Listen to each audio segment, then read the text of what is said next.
पहाड़ों से थोड़ा दूर एक जंगल बसा हुआ था। उस जंगल में काफी सारे पक्षी रहा करते थे।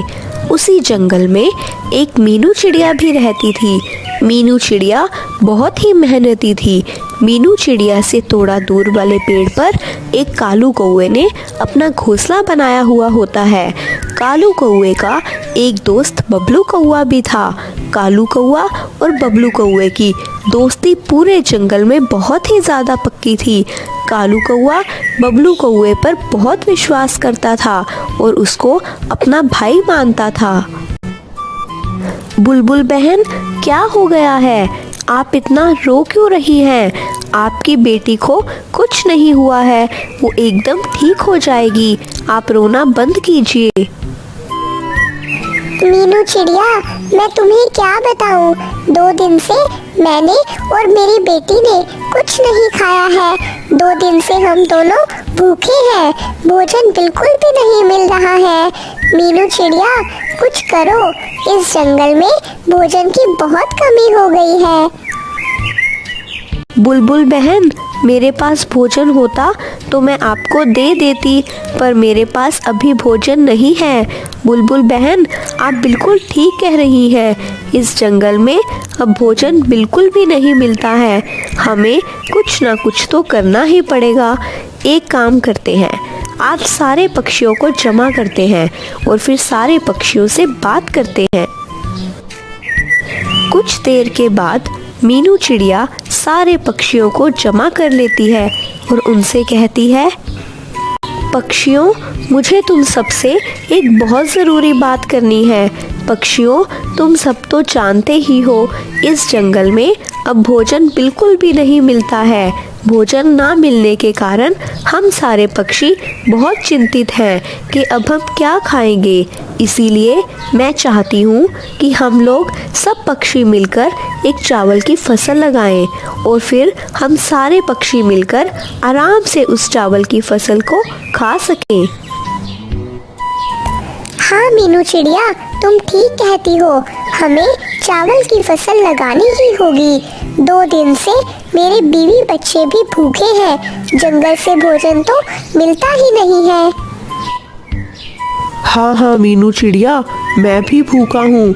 हम सारे पक्षी मिलकर थोड़े थोड़े चावल जमा करते हैं और फिर उसकी फसल लगा लेंगे। तो फिर तय रहा पक्षियों, तुम सब जाओ और जाकर थोड़े थोड़े चावलों का बंदोबस्त करो और थोड़े बहुत चावल जमा कर कर तुम सब मुझे यहीं पर लाकर दे देना और फिर मैं उन चावलों को ज़मीन में बो दूंगी और कुछ ही दिनों बाद हमारी चावलों की फसल निकल आएगी और फिर हमारी सारी समस्याएं दूर हो जाएंगी। फिर सारे पक्षी चावल का बंदोबस्त करने के लिए चले जाते हैं। जंगल में फसल लगाई जा रही है, लेकिन मेरे पास तो इन पक्षियों को हिस्से में देने के लिए चावल भी नहीं है। मैं इन पक्षियों को अपने हिस्से के चावल कहाँ से दूंगा?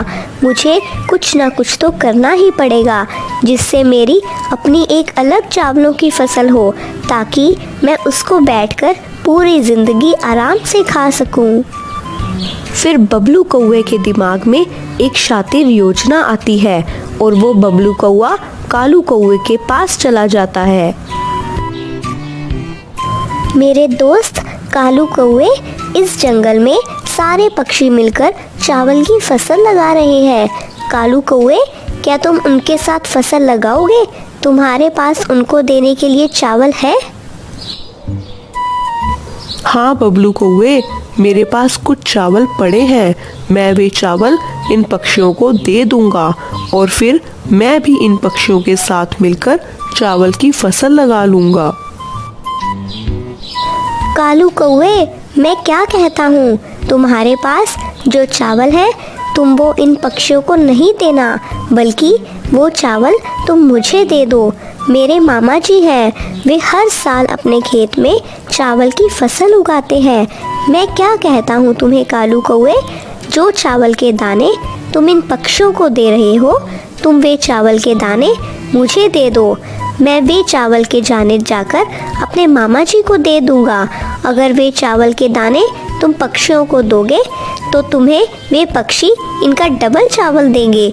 लेकिन अगर ये चावल के दाने मेरे मामा जी को देते हो तो मेरे मामा जी तुम्हें ये चावल के दाने दुगने से चौगने करके देंगे। तो तुम सोच लो कालू कौवे, तुम्हें पक्षियों को चावल के दाने देने हैं या फिर ये चावल के दाने मेरे मामा जी को देना चाहते हो? बबलू कौवे की ये बात सुनकर कालू कौवे के मन में लालच आ जाता है। कालू कौवा कहता है, बबलू कौवे मेरे दोस्त, मैं चावल के दाने इन पक्षियों को नहीं दूंगा, बल्कि ये चावल के दाने मैं तुम्हें दे दूंगा। वैसे भी अगर मैंने पक्षियों को चावल के दाने दिए तो इससे ये फसल ना लगी तो मेरे चावल के दाने एकदम जाया हो जाएंगे। हाँ कालू कौवे, मैं तुम्हें कब से यही तो समझा रहा था। एक काम करो, तुम सारे पक्षियों के पास जाओ और उनसे जाकर कहो कि वे जो चावल के दाने उस चिड़िया को देने वाले हैं वे उसको ना दें, बल्कि वे चावल के दाने मुझे लाकर दें। उन पक्षियों ने जितने जितने चावल के दाने दिए होंगे मैं उनसे डबल और ट्रिपल कर कर उन्हें वापस लौटा दूंगा। ठीक है बबलू कौवे, तुम यहीं पर बैठो, मैं जाता हूँ और सारे पक्षियों से चावल जमा कर कर लाता हूँ। फिर कालू कौवा वहाँ से चला जाता है। वाह वाह बबलू कौवे, तेरे दिमाग तो एकदम शातिर है। ये सारे पक्षी मुझे अपने चावल के दाने दे देंगे और फिर मैं यहाँ से भाग जाऊँगा और फिर इनको कभी भी नहीं मिलूँगा। फिर कालू कौवा तोते के पास जाता है और तोते से कहता है, देखो तोते, जो चावल तुम मीनू चिड़िया को देने वाले हो वे चावल तुम मुझे दे दो। मेरे दोस्त बबलू कौवा है, उसके मामा जी हर साल चावल की फसल लगाते हैं। अगर तुम मेरे दोस्त के मामा जी को ये चावल के दाने दोगे तो वे मामा जी तुम्हें चावलों के दानों को दुगने से चुगना करके देंगे। उतने चावल के दाने तो वे मीनू चिड़िया भी तुम्हें नहीं देगी। तो तुम सोच लो कि तुम किसको चावल के दाने देने वाले हो। अरे कालू कौवे, जब तुम्हारे दोस्त के मामा जी को मैं चावल देता हूँ वे मुझे चावल डबल से ट्रिपल करके देंगे तो फिर इसमें मेरा ही भला है। मैं ये चावल के दाने तुम्हारे दोस्त के मामा जी को दे देता हूँ। वैसे भी अगर ये चावल के दाने मैं मीनू चिड़िया को देता हूँ तो मीनू चिड़िया मुझे इस चावल के बदले थोड़े और चावल दे देगी। लेकिन अगर तुम्हारे दोस्त के मामा जी को ये चावल के दाने दूंगा तो वे मुझे डबल से ट्रिपल करके देंगे। हाँ हाँ तोते, चलो फिर वे चावल के दाने तुम मुझे दे दो ताकि मैं जाकर अपने दोस्त बबलू को चावल के दाने दे दूं। फिर कालू कौवा इसी तरह और पक्षियों के पास भी जाता है, उनसे भी यही कुछ कहता है। बबलू कौवे, ये देखो सारे पक्षियों ने ज़्यादा लालच के चक्कर में मुझे अपने चावल के दाने दे दिए। अब तुम फटाफट जाकर ये चावल के दाने अपने मामा जी को दे आओ ताकि वे हमें चावल के दानों को डबल से ट्रिपल करके दें। वाह भाई वाह, इतने सारे चावल के दाने। ये चावल के दाने अगर मैं आराम से बैठकर खाऊं तो पूरी ज़िंदगी आराम से चलेगी। इन चावलों के दानों को लेकर भाग जाता हूँ और वापस कभी भी इस जंगल में नहीं आऊँगा। फिर बबलू कौवा वे सारे चावल के दाने लेकर वहाँ से चला जाता। वहीं दूसरी तरफ मीनू चिड़िया को जब पता चलता है कि उसे चावल के दाने देने की बजाय उन सारे पक्षियों ने बबलू कौवे के मामा जी को चावल के दाने दे दिए हैं तो मीनू चिड़िया बहुत उदास हो जाती है।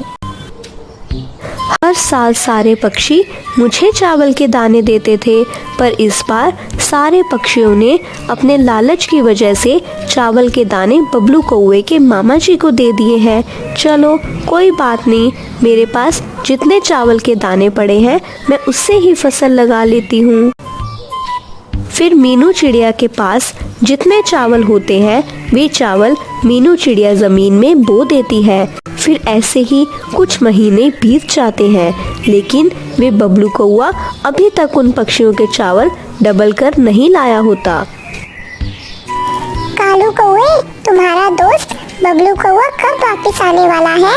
हमारे चावल कब डबल से ट्रिपल कर कर लाएगा वो?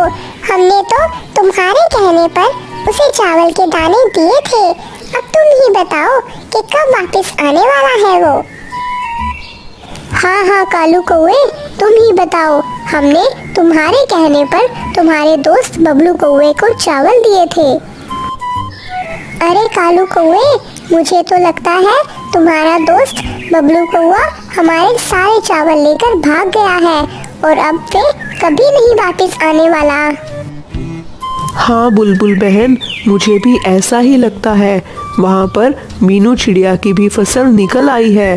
अब तक तो बबलू कौवे को वापस आ जाना चाहिए था।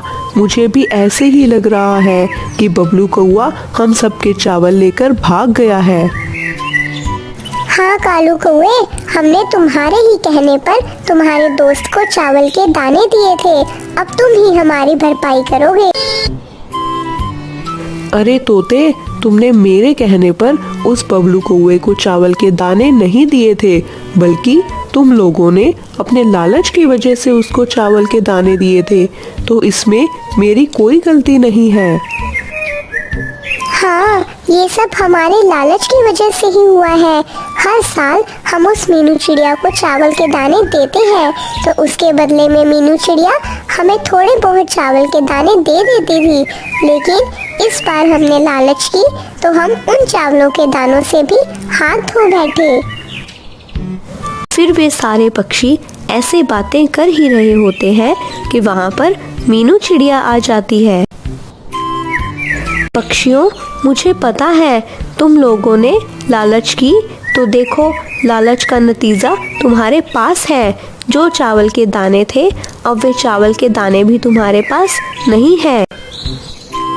हाँ मीनू चिड़िया, आज हमारे लालच की वजह से हमारे पास कुछ भी नहीं है खाने को। पक्षियों, तुम लोगों को अपनी गलती का एहसास हो गया है, तो इससे बड़ी बात क्या हो सकती है। तुम लोग बिल्कुल भी चिंता ना करो, मेरी फसल बहुत अच्छी लग गई है। तुम सारे पक्षियों का जब दिल चाहे तुम लोग मेरी फसल से आकर चावल खा सकते हो। अरे वाह मीनू चिड़िया, तुम कितनी अच्छी हो, तुम्हारा दिल कितना बड़ा है।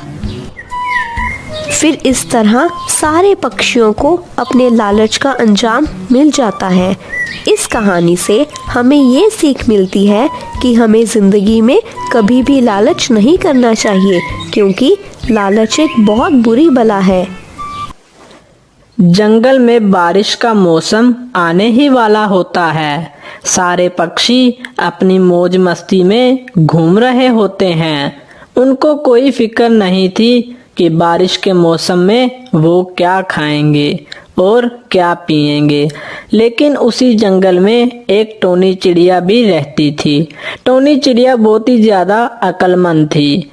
पूरे जंगल में टोनी चिड़िया से ज़्यादा कोई भी अक्लमंद नहीं था।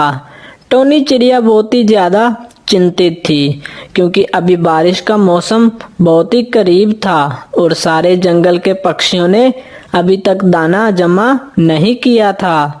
चिड़िया बहुत ही ज़्यादा परेशान हो रही होती है कि बारिश होगी तो फिर क्या होगा। बारिशें बहुत ही करीब हैं और अभी तक हमारे जंगल में किसी ने भी दाना जमा नहीं किया है। पता नहीं बारिश होगी तो फिर हम क्या खाएंगे। हमें कुछ तो करना होगा जिससे हम बारिश के दिनों में आराम से बैठकर दाना खा सके।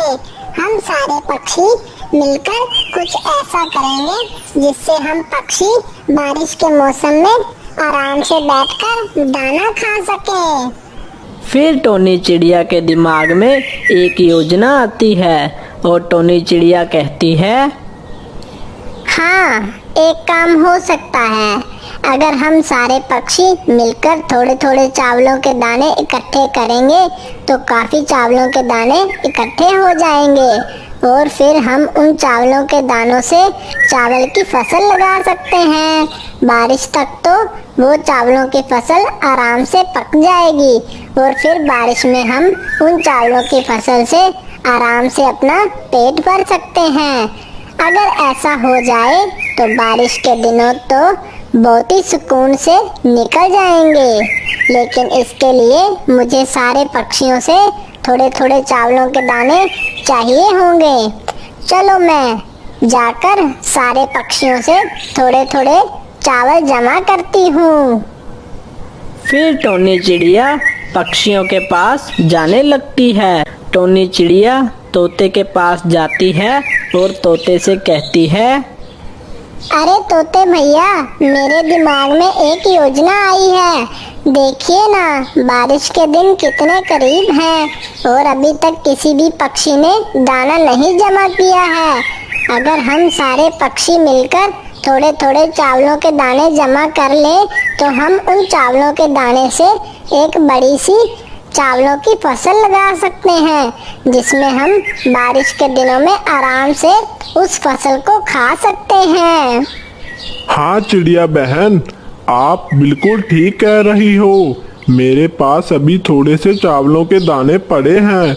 मैं आपको वो दाने दे देता हूँ, फिर आप दूसरे पक्षियों से जाकर चावलों के दाने जमा कर लो। हाँ हाँ तोते भाई, लाओ वो चावलों के दाने दे दो और फिर मैं जाकर बाकी पक्षियों से भी चावलों के दाने जमा कर लेती हूँ। फिर तोता एक पोटली में थोड़े से चावलों के दाने उस चिड़िया को दे देता है। टोनी बहन, ये चावल के दाने मैंने बहुत ही ज्यादा मेहनत से जमा किए हैं, इसलिए इन चावलों की जिम्मेवारी आप पर है। हाँ तोते भाई, आप बिल्कुल भी चिंता मत करो। जब चावल की फसल अच्छे से लग जाएगी तो उसमें से आपको आपका हिस्सा मिल जाएगा। इतना कहकर चिड़िया वहाँ से चली जाती है। फिर चिड़िया बुलबुल के पास आती है और बुलबुल से कहती है, बुलबुल बहन, बारिशें बहुत ही करीब हैं, इसलिए मैंने एक फैसला लिया है कि हम सारे पक्षी मिलकर थोड़े थोड़े चावलों के दाने जमा करते हैं और उन चावलों के दानों की एक बड़ी सी चावल की फसल लगाते हैं और बारिश के मौसम तक तो वो फसल अच्छे से पक जाएगी और फिर हम उस फसल से बारिश के मौसम में आराम से बैठकर दाना खा सकते हैं। ठीक है चिड़िया बहन, आप कहती हो तो मैं आपको चावलों के दाने दे देती हूँ, लेकिन हाँ, मुझे मेरा हिस्सा बाद में जरूर चाहिए। बुलबुल बहन, आप बिल्कुल भी चिंता मत करो, मैं आपको आपका हिस्सा जरूर ला कर दूंगी। इतना कहकर चिड़िया बुलबुल से भी दाने ले लेती है और वहाँ से चली जाती है। फिर टोनी चिड़िया एक कबूतर के पास आती है और कबूतर को भी यही कुछ कहती है। चिड़िया कबूतर से भी चावलों के दाने लेकर वहाँ से चली जाती है। चिड़िया वो सारे चावलों के दाने अपने घोंसले में ले आती है और कहती है, चलो, अब सारे पक्षियों ने मुझे थोड़े थोड़े चावलों के दाने दे दिए हैं, बस अब कालू कौवा बचा है। मैं कालू कौवे के पास जाती हूँ और उससे भी थोड़े चावलों के दाने ले आती हूँ। इतना कहकर टोनी चिड़िया कालू कौवे के पास जाने लगती है। फिर टोनी चिड़िया कालू कौवे के पास आती है और कालू कौवे से कहती है, अरे चिड़िया बहन, क्या हुआ? आज तुम मेरे घोंसले में क्यों आई हो? कालू भैया, बारिशें होने ही वाली हैं, इसलिए हम सारे पक्षियों ने मिलकर एक फैसला लिया है। हम सारे पक्षी मिलकर चावलों के दाने जमा कर रहे हैं।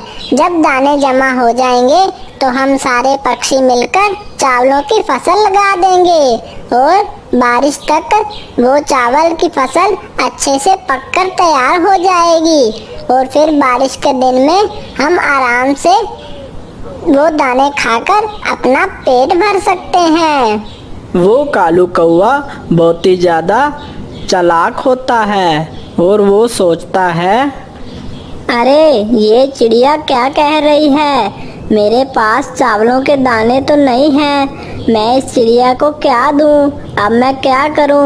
मैं इस चिड़िया को क्या बोलूं कि मैंने चावलों के दाने जमा ही नहीं किए? लगता है इस चिड़िया को भी कोई बहाना लगाना पड़ेगा। फिर कौवा टोनी चिड़िया को बहाना बनाते हुए कहता है, अरे टोनी चिड़िया, मैं तुम्हें चावलों के दाने नहीं दे सकता क्योंकि मैं अपने रिश्तेदारों के साथ एक चावल की फसल लगाऊंगा।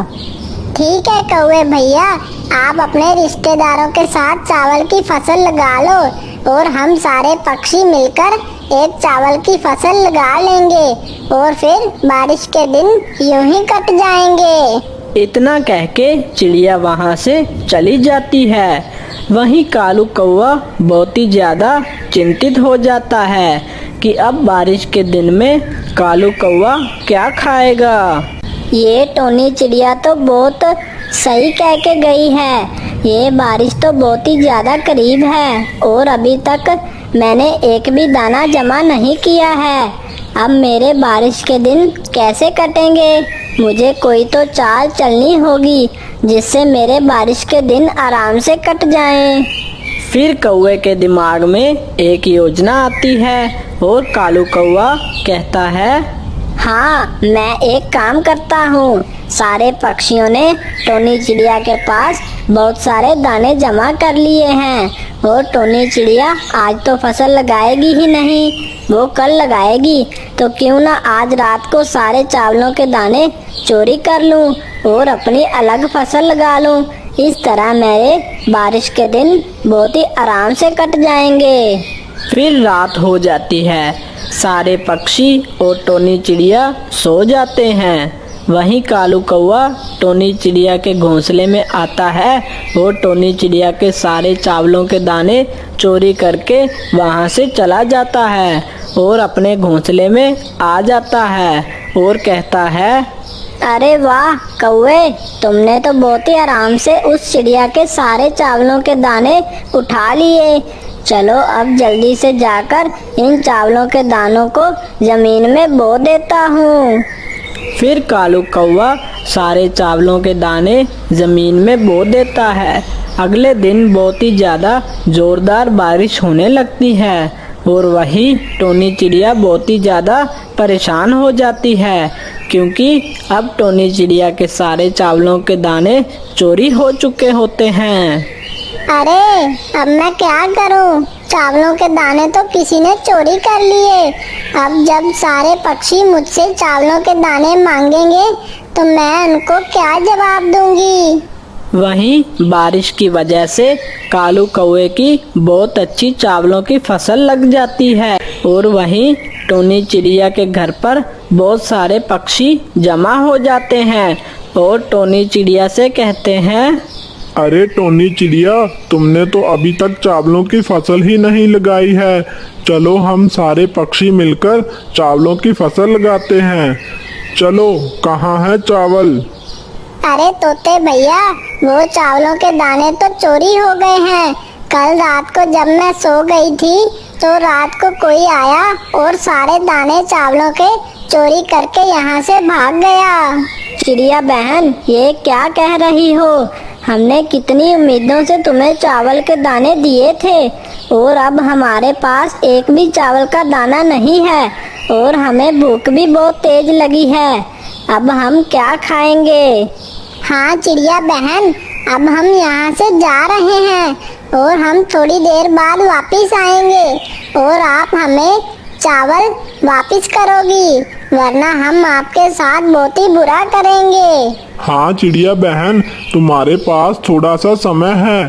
तब तक तुम सारे चावलों के दाने जमा कर लो और हमें वापस कर दो, वरना हम तुम्हारे साथ अच्छा नहीं करेंगे।